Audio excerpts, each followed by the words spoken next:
Hello, everyone. Welcome to Goosebump Moments Presents. Today, we are featuring the topic of cybersecurity. Welcome, everybody. My name is BJ Stevens. I'm the founder of Goosebump Moments Presents. And today, on my episode, my guest is Chris Windley, who is the chairman of Cybersecurity Association and extremely knowledgeable about cybersecurity. One of the things I want to express right off the bat is that I know a lot of people think they understand cybersecurity, and I also want to impress what we're going to be sharing some about today is not about corporations or small businesses or healthcare entities or insurance companies or banks. Those are usually, or retail stores. Those are usually the ones that we hear about that get hacked all the time. But Chris is going to share something that should scare the devil out of you, and we want you to hear it very well. So, welcome, Chris. Thank you so much. Welcome. Thank you very much, BJ. You're more than welcome. Okay, introduce yourself to the audience. Give us a little bit about your background and how you got into cybersecurity. Okay, so obviously my name is Chris Windley. So I have two main roles at the minute. I'm the chairman of the Global Cybersecurity Association based in the UK. And I'm also the Global Sales and Marketing Director for a company called Lujam Cyber. So yeah, very briefly, I'm an ex-Royal Navy weapons engineer officer. So that means I ran the missiles, communication, sonar, radar, etc. on a warship. So I don't know what the US equivalent is of a weapons engineer officer, BJ, but probably something like the same thing, a missile officer or something like that, right?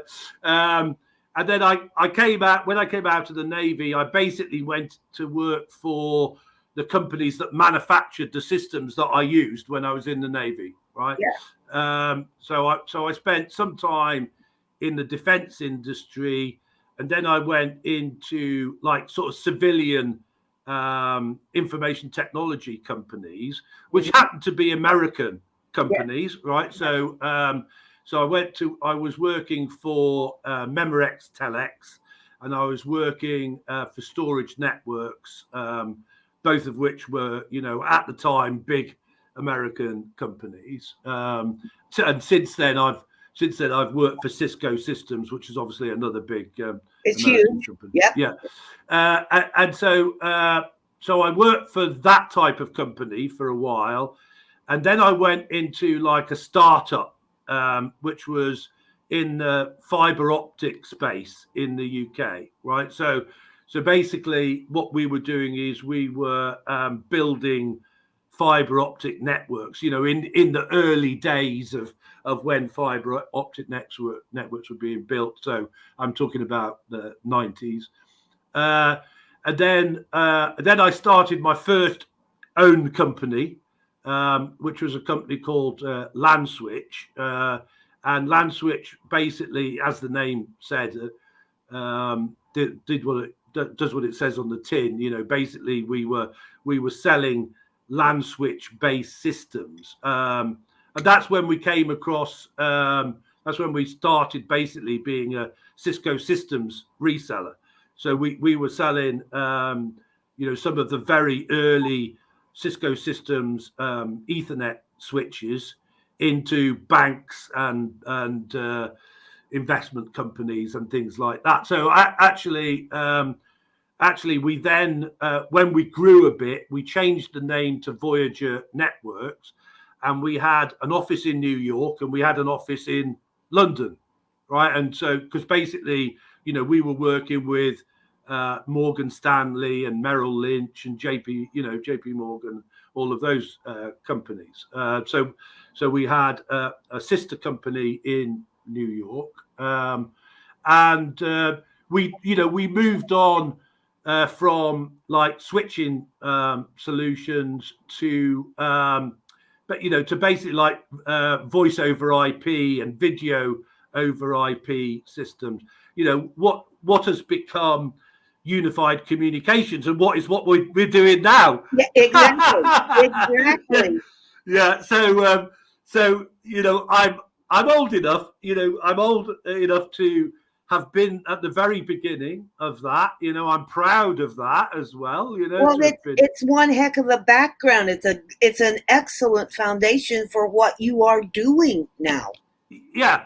So I don't want people to think that I never worked, if you like, in the client side. I've always worked in the supplier side, right? Correct.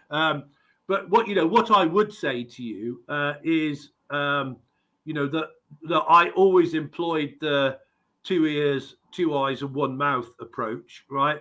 And so I believe that I got a lot of knowledge by sitting with chief technical officers and IT directors, Yeah. and listening to what their problems were, and that was like basically how I sold BJ, was that, on a consultative, if you like, approach and that. So I would, listen to their pains, if you like, and I would try and provide solutions to solve those pain points. That's the key to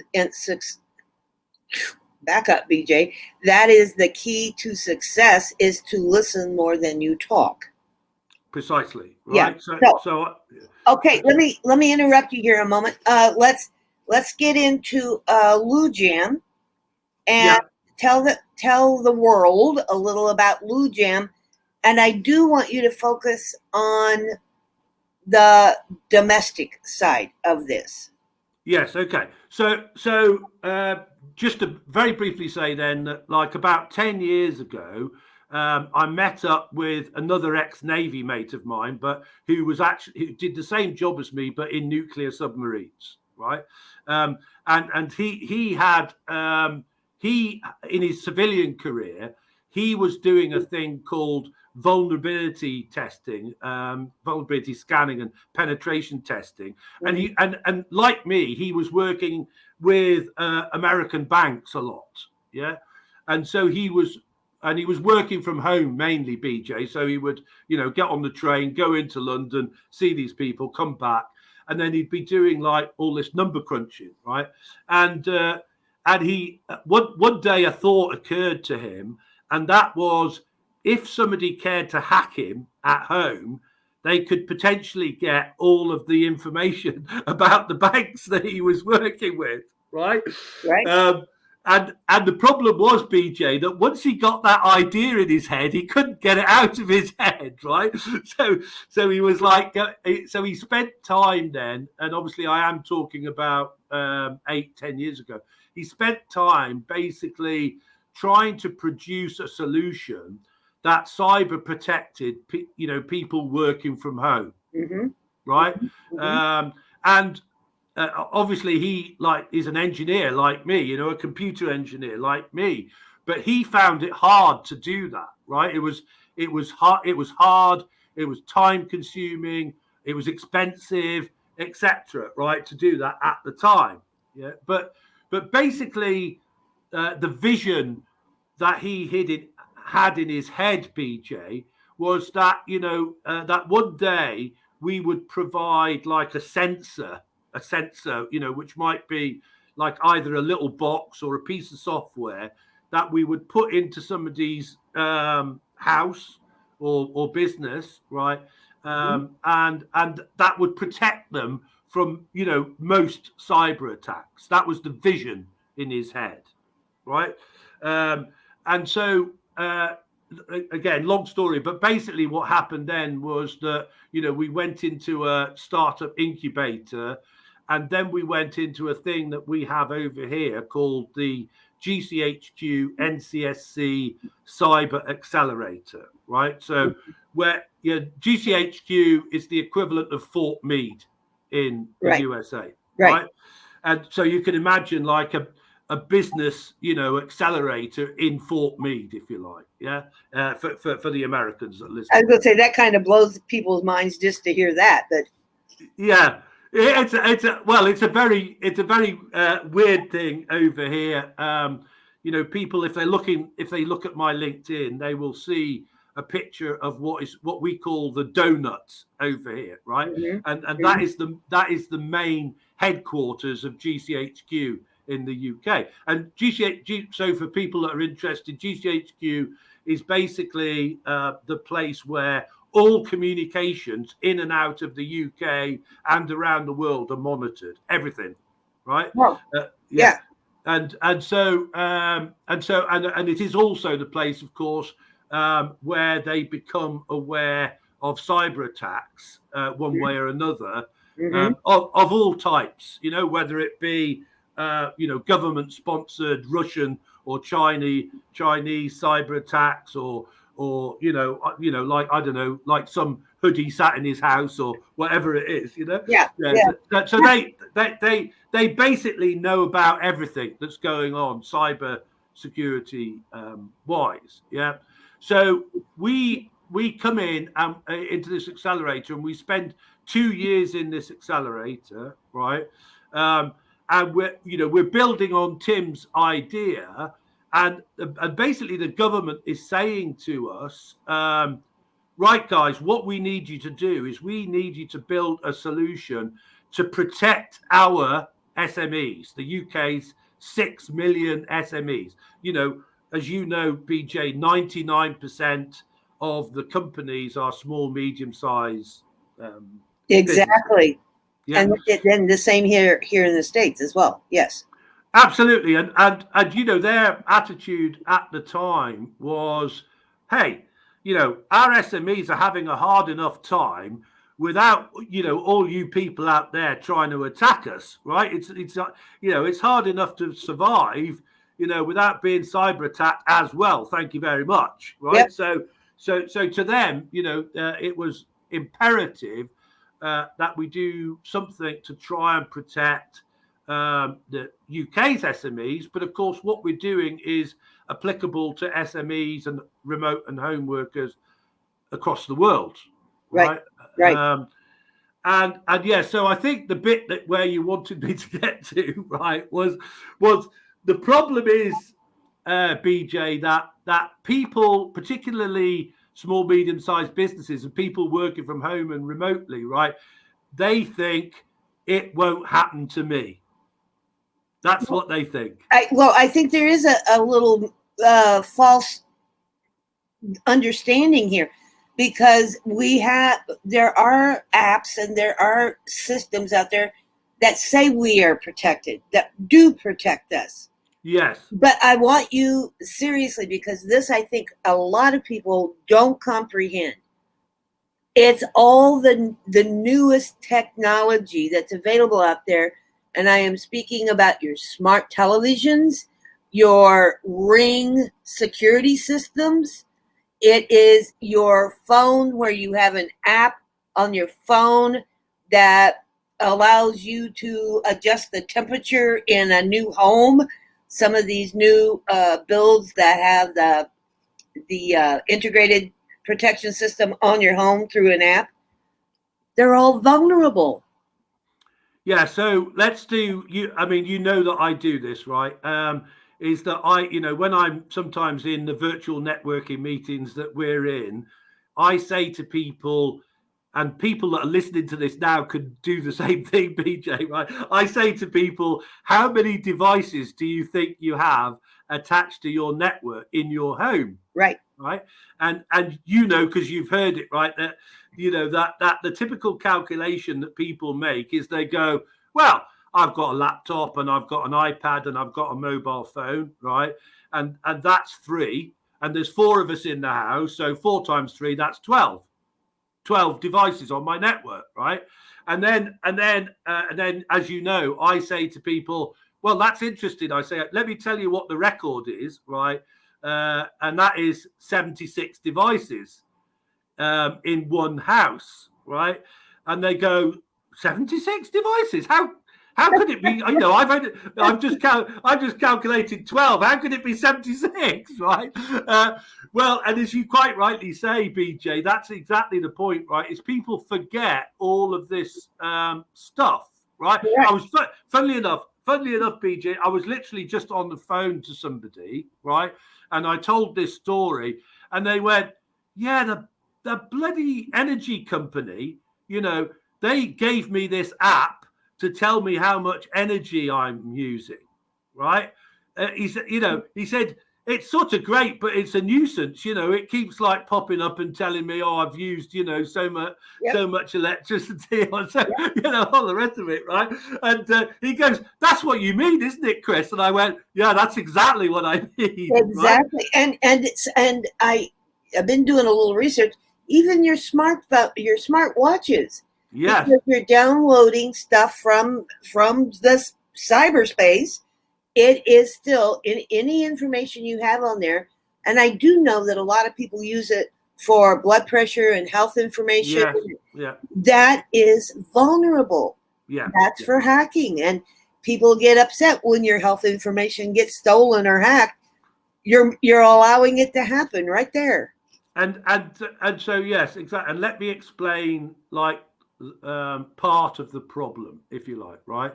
So of course, these types of devices, these like consumer devices, right? When people are designing them, right, they obviously need to bear in mind the price of them for to the consumer, right? Yeah. What is the price of an Apple Watch? What is the price of what do you call them? Alexa type speaker, thing that sits on your right. That's obviously a big factor in the packaging of that device or solution, right? So they tend to use cheap components, right, to connect to the networks. Yeah, low cost, dare I say, Chinese, or whatever, right, components, right, and those things, right. There's to put this simply, right, there's enough room on there to put a virus on there, but there isn't enough room on there to protect them. Correct. And that happens a lot. Yeah. Right. So, and also, I think you remember me talking to you, right? There are some devices that people just don't realize can be hacked as a first stepping stone, right? So there was a sort of story I read the other day about some folks and that worked out that there were actually in America there were 800,000 printers attached to networks that they could get to, right? That they could get to on the internet, right? So to prove that they could get to those printers, what they did is they basically sent a program to 50,000 of those printers. I'm using rough numbers, right? Yeah, right. And they made the printers print out a sheet of paper, right, which basically said, "You would have been hacked, right? Except that we're good guys. So instead, what we're doing is we're sending you a list of things that you should do in order not to be hacked in the future." And again, we're so technology minded and oriented in today's culture that the ease of things, and it makes it more simpler, and it takes up less time. So we inundate ourselves with all of these devices. One of the other things you and I were talking about is nowadays, because of technology, using Alexa, you can now turn on a washer or dryer. You can now turn on your stove, your cooking stove. You can turn on your dishwasher. All of those things are hackable, and that's what I don't think a lot of people understand. Chris, we need to kind of wind this up here. So give me one piece of advice for people that you think would at least get them paying attention to what it is they need to pay attention to. Okay, so I think we sort of touched on it, right? But the thing for people to understand is that the hackers are using automated programs to hack people, right? The bots. Yeah, the bots, right? And the software robots, right? Right. And at the high level, they don't care who you are. Right, they do not care who you are. All they want these programs to do, right, is to go and find somebody that they can hack. Go find a hole in somebody, right? So the main thing to understand is it is a complete myth, right, that you won't be hacked, right, because you're not the right sort of person or you don't make enough money or whatever. That is a complete utter myth. Right. Yep. Now, yes, there are targeted attacks, BJ, right? You know, there are people out there, right, who are going, okay, I'm going to the top most attacked industry at the minute, and it's just become the top one, is the manufacturing industry. Correct. Right? And I was just getting ready to say that because the local one of ours just here in my immediate area just was. But it's right. Also the school systems and the government agencies and the police departments. It's those people that are being hacked as well, right? Yes, because they and this is the thing, right? And you know, I don't want to say it's only China and Russia, right? But you know, there are people that want your intellectual property, right? There are people that want your manufacturing designs, right? And obviously at the minute, particularly with the war going on in Ukraine and that is particularly true, right? Of course, you know, imagine at the minute, right, the Russians would love to get the plans for missiles that are being used in Ukraine, right? Yeah. So the manufacturing industry has just risen to be the top most attacked industry. It's grown, and the attacks in that sector have grown 2,000% in the last year, right? So manufacturers in particular, beware. Right, and those are targeted attacks, right? And those types of attack are, by the way, not just on like defense industry companies or defense industry manufacturers, right? They also hack fashion companies for the latest fashion, right? They hack film companies to get the film, you know, so they can pirate the film and show it to everybody, right? Correct. So yeah, all of that type of stuff. Well. Okay, so Chris, thank you so much. We're going to wind this down here. Thank you so much. I'm sure some eyes have been opened up, and hopefully some curiosity has been piqued a little bit. How do they get a hold of you if they have questions or want to connect up with you or want to do a connection with you? How do they do that? So well, first of all, I'm quite prominent on Google. So if you Google Chris Windley and you Google Chris Windley, Lujam Cyber and that, right, I'm going to come up, right. But our website is www.lujam.com. Lujam is nothing to do with toilets being blocked, folks, right? Lujam comes from Lucy and James, which is Tim's children, Lucy and James Cyber. So yeah, you can contact me there. Well, you're all over social media. You can be found on LinkedIn, on Facebook. Are you on Instagram or?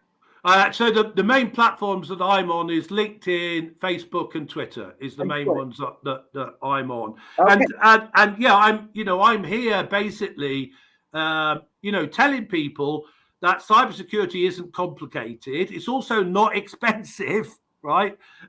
If you like, to implement some of the basic things and to say, do not assume that you won't be attacked, because you will. And like you say, there's always a story about one of our networking friends or friends, or somebody we know being attacked. There was a post just today that somebody that you and I both are familiar with, her whole profile has been hacked. So she lost everything. She's got to start all over again.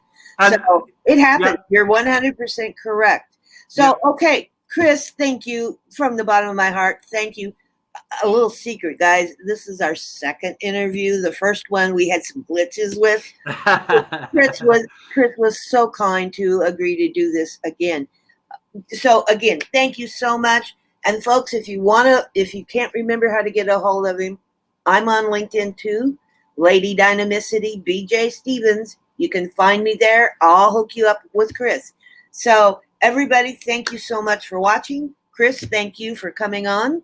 And we'll see you on the next Goosebump Moment Presents All About You.